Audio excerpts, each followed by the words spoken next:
How to make horizontal videos vertical in CapCut. Hello guys, this is Atticus and welcome back to another tutorial video. In today's video, I'll teach you guys how you can make horizontal videos vertical in CapCut and also vice versa. Without any further ado, let's dive right into it.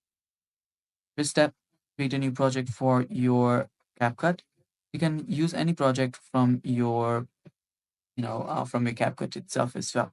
So as you can see, this video is already in my, vertical form. So it's not horizontal, which I can change it by tapping on this ratio option and heading over to original. So this is what my original video looks like. If I want to change it to something horizontal, as I did earlier, all I have to do is tap on this ratio button. After I tap on the ratio button, to make it horizontal, vertical, you'll have to tap on this option that is 9:16. Doing that, it'll exactly fit on your mobile phone. There are other different options as well, such as your 3:4, your 5:8, 5.8 to an inch, and your 1:1. So there are a lot of different options, but the most popular one is this 9:16.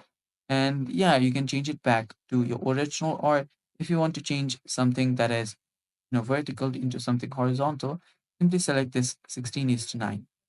And that's basically how you do this. Thanks for watching. Stay tuned for more and bye bye. Take care.